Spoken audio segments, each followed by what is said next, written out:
முதலமைச்சர் பேசி வருகிறார். அதனை நேரலையில் தற்போது பார்க்கலாம். முன்னாள் IAS அதிகாரியும்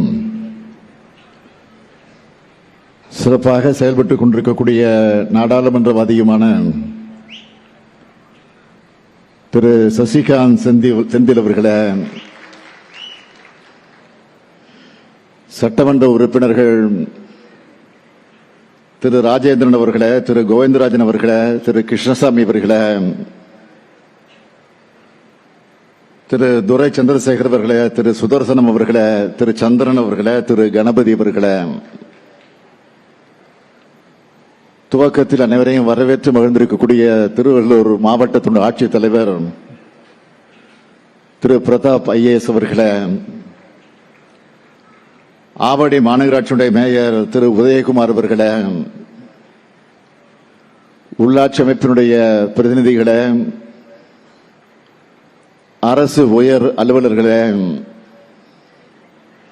நலத்திட்ட உதவிகளை பெறுவதற்காக வந்திருக்கக்கூடிய பயனாளி பெருமக்களே, என்னுடைய பாசத்திற்கும் பேரன்பிற்கும் உரிய சுய உதவி குழுவை சார்ந்திருக்கக்கூடிய சகோதரிகளே, தாய்மார்களே, பத்திரிகை மற்றும் ஊடகத்துறையை சார்ந்திருக்கக்கூடிய நண்பர்களே, பெரியோர்களே, தாய்மார்களே, நண்பர்களே, உங்கள் அனைவருக்கும் என்னுடைய அன்பான வணக்கம். தமிழ்நாட்டினுடைய நுழைவு வாயிலும் புனித ஜார்ஜ் கோட்டைக்கு பாதை அமைத்த மாவட்டமான இந்த திருவள்ளூர் மாவட்டத்திற்கு உட்பட்டிருக்கக்கூடிய பொன்னேரியிலே நடைபெறக்கூடிய அரசு விழாவில் பங்கெடுத்து உரையாற்றுவதிலே நான் மிகுந்த மகிழ்ச்சி அடைகிறேன். இந்த அரசு விழாவை மிக சிறப்பாக ஏற்பாடு செய்திருக்கக்கூடிய மாவட்டத்தினுடைய அமைச்சர், நான் வளர்த்த இளைஞரணியில் வளர்ந்த ஆரியூர் சகோதரர் மாண்புமிகு ஆவடி நாசர் அவர்களுக்கும், மாவட்டத்தினுடைய ஆட்சியர் திரு பிரதாப் IAS அவர்களுக்கும், அவர்களுக்கு துணை நின்ற அரசு அலுவலர்கள் அத்தனை பேருக்கும் என்னுடைய மனமார்ந்த பாராட்டுக்கள், வாழ்த்துக்கள். முதல்ல என்னுடைய வருத்தத்தை நான் உங்களிடத்தில் தெரிவிக்க கடமைப்பட்டிருக்கிறேன். காரணம், இந்த நிகழ்ச்சிக்கு நான் கொஞ்சம் தாமதமாக வந்து சேர்ந்திருக்கிறேன். அதற்கு நான் காரணம் அல்ல, அதற்கு நாசர் தான் காரணம். காரணம், வருகிற வழியெல்லாம் வரவேற்பு நிகழ்ச்சிகளை ஏற்பாடு செய்து, அவர் செய்த ஏற்பாடுகள் மட்டுமல்ல, அதையும் தாண்டி அதையும் மீறி பொதுமக்கள் ஆங்காங்கு திரண்டிருந்து வரவேற்றிருக்கக்கூடிய அந்த நிகழ்ச்சிகளை எல்லாம் முடித்துவிட்டு இந்த இடத்திற்கு வந்து சேருவதற்கு தாமதமாக இருக்கிறது. ஆக தாமதமாக வந்த காரணத்தால் தான் நீங்க வந்திருக்கக்கூடிய அனைவரும் பேச முடியாமல், அவர் அத்தனை பேரின் சார்பில் நான் ஒருவனே பேசக்கூடிய வாய்ப்பை பெற்று, ஏற்கனவே காலம் கடந்து வந்திருக்கக்கூடிய நேரத்தில் நீங்கள் காத்திருக்கக்கூடிய இந்த சூழ்நிலையில இன்னும் உங்கள் பொறுமையை சோதிக்க நான் விரும்பாத காரணத்தால் நான் ஒருவனே, அதுவும் சுருக்கமாக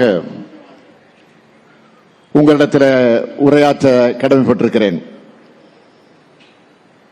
தலைவர் கலைஞர் தான் நவீன தமிழ்நாட்டினுடைய சிற்பி. அதற்கு அடையாளமாக விளங்கக்கூடிய இடம்தான் இந்த திருவள்ளூர் மாவட்டமும் அதனுடைய சுற்றுப்புறங்களும். எப்படின்னு கேட்கிறீங்களா? மணலி, அம்பத்தூர், திருவள்ளூர், கும்மிடிப்பூண்டி, திருவெம்புதூர், இருங்காட்டுக்கோட்டை, மரமலை நகர்னு திருவள்ளூர், சென்னையை சுற்றி இருக்கக்கூடிய தொழில் வளாகம் எல்லாமே முதலமைச்சராக இருந்த தலைவர் கலைஞர் அவர்களால் உருவாக்கப்பட்டதுதான். அதுதான் இந்த பகுதியில் இருக்கிற இளைஞர்களுக்கு ஏராளமான வேலைவாய்ப்புகளை வழங்கி அவங்களும் அவங்க குடும்பங்களும் பொருளாதாரத்தில் இன்றைக்கு முன்னேறக்கூடிய அடித்தளமாக அமைந்திருக்கிறது. கார் உற்பத்தி தொழிற்சாலைகளை தொடங்கி கண்ணாடி உற்பத்தி தொழிற்சாலைகள் வர எல்லாமே தலைவர் கலைஞருடைய காலத்தில் தொடங்கப்பட்டதுதான். உலோக தகடு முதல் ஏர் கண்டிஷன் வர உற்பத்தி போன்ற தொழிற்சாலைகள் எல்லாம் கழக ஆட்சியில் திறந்து வச்சதுதான். கடந்த 4 ஆண்டு காலத்தில் மட்டுமே நம்ம திராவிட மாடல் ஆட்சியில் உங்கள் திருவள்ளூர் மாவட்டத்திற்கு எவ்வளவோ பணிகளை செஞ்சு கொடுத்திருக்கிறோம். அதையெல்லாம் முழுசா பட்டியல் போட்டா இன்னும் 1 மணி நேரம் அதற்கு நேரம் தேவைப்படும். அதனால சிலவற்றை மட்டும் தலைப்புச் செய்திகளாக நான் சொல்ல விரும்புகிறேன். எண்ணூர் சிறப்பு பொருளாதார மண்டலத்தில் அனல் மின் நிலைய பணிகள் 18,000 கோடி ரூபாய் மதிப்பீட்டில் நடைபெற்று வருது. 16,000 கோடி ரூபாய் மதிப்பீட்டில் சென்னை மெட்ரோ ரயில் பணிகள் இப்போ பட்டாபிராம் வர நீடிச்சு தரப்பட்டிருக்கு. குத்தம்பாக்கத்தில் புதிய பேருந்து முனையம், திருத்தணியில புதிய பேருந்து நிலையம், திருவள்ளூர்ல புதிய பேருந்து நிலையம், மாநல்லூர்ல மின்வாகன பூங்கா, திருவொற்றியூர்ல கடற்கரை மேம்பாட்டு பணிகள், திருவொற்றியூர் குப்பத்தில் 200 கோடி ரூபாய் மதிப்பீட்டில் புதிய மீன்பிடி துறைமுகம், பூந்தமல்லியில அதிநவீன திரைப்பட நகரம், கவரப்பேட்டை சத்தியவேடு சாலை பணிகள், திருவள்ளூர் அரக்கணம் சாலை 4 வழி சாலை ஆக போகுது. 60 சிறு பாலங்கள் அமைக்கப்பட்டிருக்கு. பொன்னேரி கவரப்பேட்டை இடையே ரயில்வே மேம்பாலம், திருவள்ளூர்ல அறிவுசார் நகரம், திருத்தணி அரசு மருத்துவமனை தரம் உயர்த்தப்படுவது, சின்ன நொலம்பூர் உயர்மட்ட பாலம், இந்து சமய அறநிலையத்துறை சார்பில் 173 கோடி ரூபாயில பெரியபாளையம் பவானி அம்மன் கோயில் திருப்பணிகள்,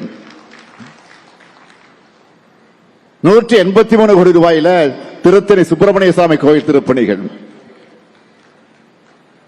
52 கோடி ரூபாய் மதிப்பீட்டில் திருவேற்காடு கருமாரியம்மன் கோயில் திருப்பணிகள்,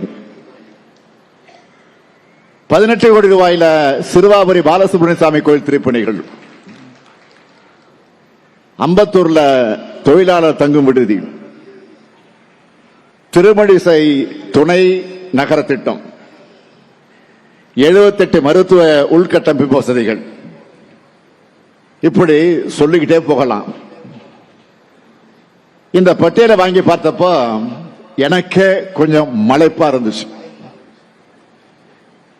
எல்லா திட்டங்களையும் திருவள்ளூருக்கே திருப்பி விட்டாங்களே கூட நினைச்சேன். அமைச்சர் நாசர் அந்த அளவுக்கு தன் மாவட்டத்திற்கு திட்டங்களை கேட்டு வாங்கி சாதனை படைச்சிருக்கிறார். இப்படித்தான் இந்த மாவட்டம் மட்டும் இல்ல, அனைத்து மாவட்டங்களுக்கும் பல பல திட்டங்களை இந்த திராவிட மாடல் ஆட்சியில தொடர்ந்து நாம வழங்கிட்டு வரோம்.